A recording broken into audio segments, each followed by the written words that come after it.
네, 안녕하세요. 조민교 세무사입니다. 지난 시간에는 다주택자 세금에 대해서 알아보았고요. 이번 시간에는 부담부 증여와 저가양도에 대해서 알아보겠습니다. 그럼 오늘도 부동산 전문 세무사인 제가 확실하게 알려드리겠습니다. 좋아요와 구독 눌러주세요. 네, 여러분, 이제 5월 10일이 멀지 않았습니다. 5월 10일이 무슨 날인지 아시죠? 네, 바로 다주택자 중과유예가 끝나고 본격적으로 중과제도가 시행된 날입니다. 물론 5월 9일까지 매매계약 체결분과 토지거래허가 신청분에 대해서도 중과 적용이 배제되도록 보완 규정이 마련되었는데요. 그래도 여전히 시간은 촉박합니다. 지난 시간에 보았듯이 중과가 적용되면 세금 폭탄이 나오게 됩니다. 더구나 정부에서는 부동산 시장을 잡기 위해서 보유세를 강화하려는 분위기가 확연합니다. 이런 상황에서 다주택자 분들은 주택을 줄이려는 분들도 좀 많이 있으신 것 같은데요. 하지만 집을 팔려고 해도 막상 집을 팔기가 쉽진 않을 수도 있어요. 토지거래 허가제 규제를 받고 그리고 대출도 강화되면서 매수자를 찾기가 쉽진 않을 수 있습니다. 이런 상황에서 다주택자 분들은 시세보다 굳이 싸게 파느니 차라리 자식들에게 부동산을 물려주는 선택을 하시는 분도 되게 많으신 것 같아요. 그런데 이렇게 자식들에게 부동산을 물려줄 때도 상당한 세금이 발생하게 됩니다.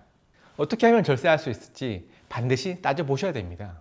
이 세금을 절세하기 위한 방법에는 부담부 증여와 저가양도가 있습니다.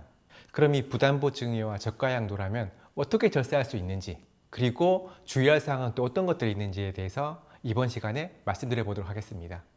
부모 명의로 된 부동산을 자식에게 주는 방법에는 무상으로 주는 증여가 있고요. 그리고 유상으로 거래하는 매매가 있습니다. 이런 방법에 따라서 적용되는 세법이 다르고 납부해야 될 세금이 달라지게 되는 것입니다.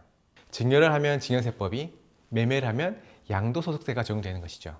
그리고 취득세도 매매냐 증여냐에 따라서 그 세율이 달라지게 됩니다. 따라서 부동산을 물려줄 때는 증여세랑 양도세, 취득세까지 종합적으로 고려해서 세금 부담이 가장 적은 방법을 선택하는 것이 필요합니다. 세무사님, 그러면 네. 진짜 세금을 줄여줄 수 있는 거예요? 영상 끝까지 보시면 답이 나옵니다. 그래서 끝까지 시청해 주세요. 먼저 가장 단순한 방법부터 보겠습니다. 부동산을 자식에게 증여하는 경우입니다. 증여는 아무 대가를 주고받지 않고 부모 명의 부동산을 자식에게 이전해 주는 것이죠.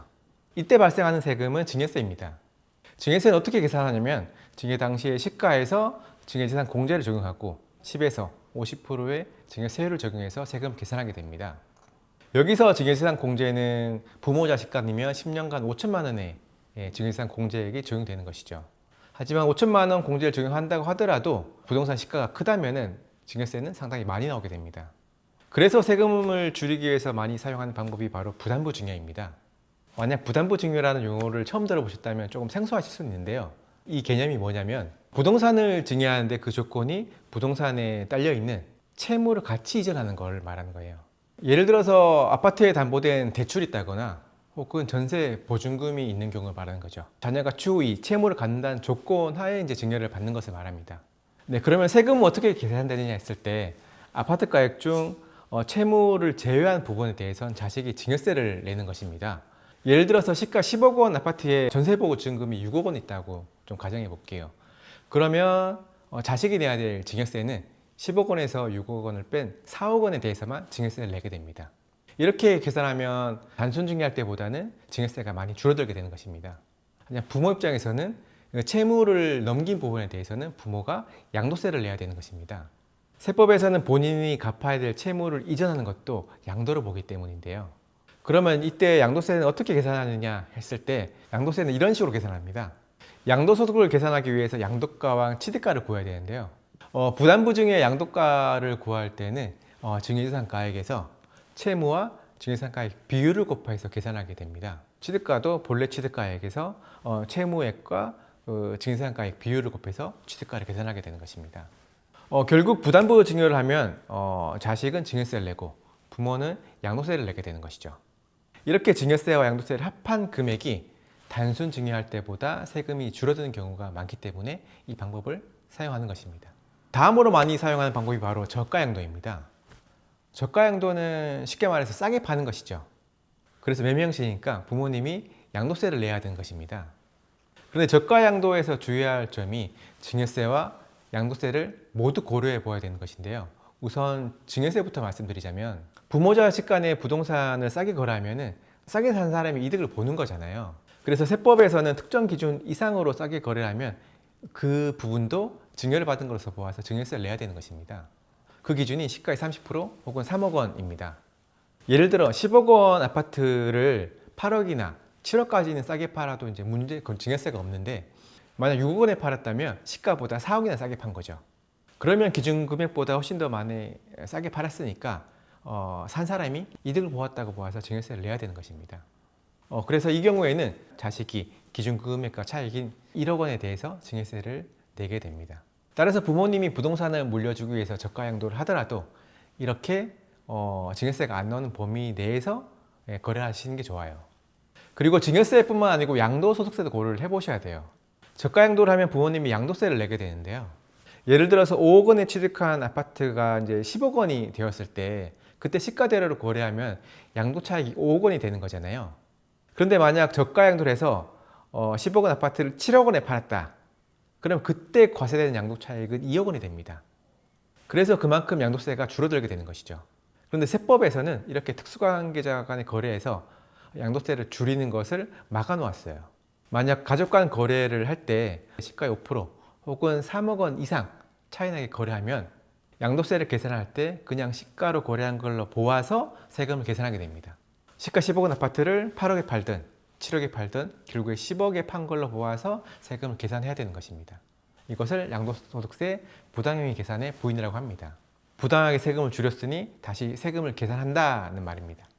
결국 이 저가 양도의 방법은 부모가 내는 양도세는 변함이 없고요. 자식이 내는 증여세를 줄여주는 방법입니다. 저가 양도를 하면은 웬만하면 5% 이상 차이 나게 거래를 하는 거니까 부모는 당연히 부당행위 계산의 부인이 걸릴 수밖에 없는 것이죠. 이렇게 부모가 양도세를 계산했을 때 단순 증여보다 세금이 줄어드는 경우가 많으니까 저가 양도라는 방법을 사용하기도 하는 것입니다. 그럼 말씀드린 방법별로 얼마나 세금 차이가 나는지 한번 계산해 보겠습니다. 여기 보시면 시가 10억 원 아파트를 자식에게 물려줄 때 단순 증여, 그리고 부담부 증여, 그리고 저가 양도라는 방법을 사용했을 때 나오는 세금을 비교해 보았어요. 세금을 계산하기 위해서 몇 가지 가정이 또 필요합니다. 아파트를 5억 원에 취득해서 5년 보유하고 시가 10억 원이 되었을 때 자식에게 넘긴다고 가정해 보았고요. 채무는 5억 원이 끼어 있고 저가 양도를 하는 경우에는 증여세가 안 나온 선인 7억 원에 거래한다고 가정해 보았습니다. 우선 단순 증여부터 계산해 보면 이렇게 계산되는데요. 시가 10억 원에서 증여이상 공제 5천만 원을 공제하면 9억 5천만 원이 증여세 과세 표준이 되는 것이죠. 여기에 증여세율을 곱하면 그때 나오는 세금이 대략 2억 2,500만 원 정도 됩니다. 세금이 상당히 많이 나오죠. 네, 다음은 부담부 증여인데요. 부담부 증여는 말씀드린 대로 채무 부분에 대해서는 부모님이 양도세를 내야 되는 거고요. 채무를 제외한 부분에 대해서는 자식이 증여세를 내야 되는 것입니다. 그래서 이 사례에서 시가 10억 원 아파트에서 5억 원의 채무가 있는 경우를 가정해 보았는데 자식은 채무를 제외한 5억 원에 대해서 증여세를 내야 되는 것이죠. 5억 원에서 증여이상 공제 5천만 원을 차감하면 4억 5천만 원이 증여세 과세 표준이 되는 것입니다. 이때 증여세를 곱해서 계산해 보면 8천만 원의 증여세가 나오게 됩니다. 그리고 채무 5억 원에 대해서는 부모님이 양도세를 내야 되는 것이죠. 그 양도세를 계산할 때 양도가액과 취득가액은 채무액과 증여이상가액 비율을 곱해서 계산한다고 말씀드렸었죠. 그래서 이 사례에서는 양도가액은 5억 원이 되는 거고 취득가액은 2억 5천만 원이 됩니다.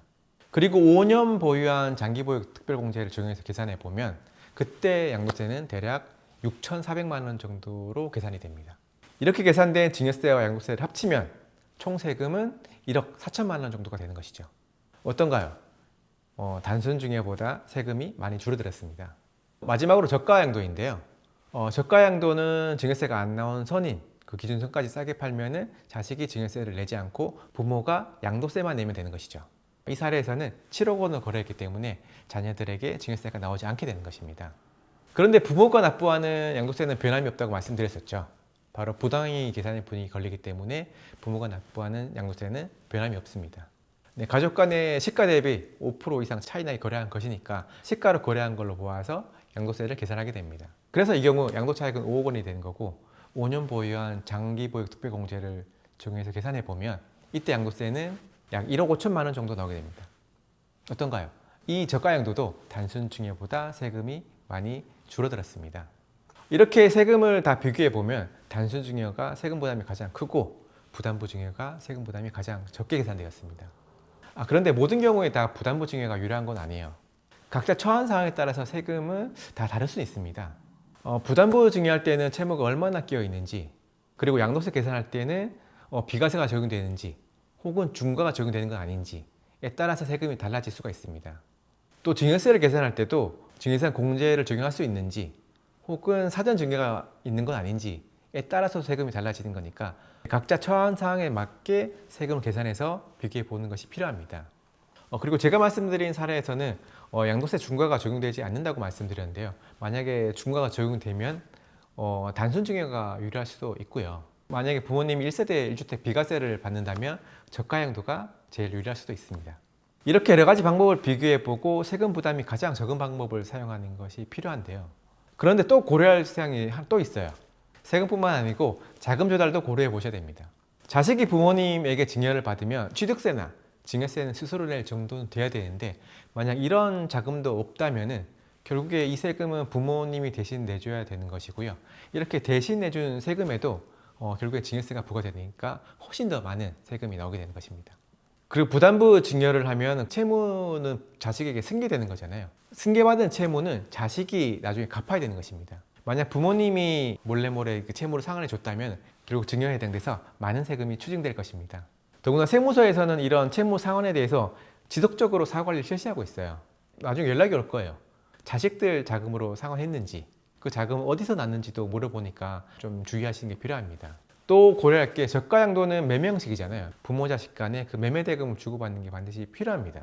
만약 이 매매 대금을 주지 않고 저가양도 했다고 신고만 한다면 결국 증여에 해당되기 때문에 증여세가 많이 추징될 수 있어를 그래서 저가양도를 할 때는 자식들이 어느 정도 자금 마련이 되어 있어야 되는 거고 자금 출처 조사, 대비도 되어 있어야 되는 것입니다.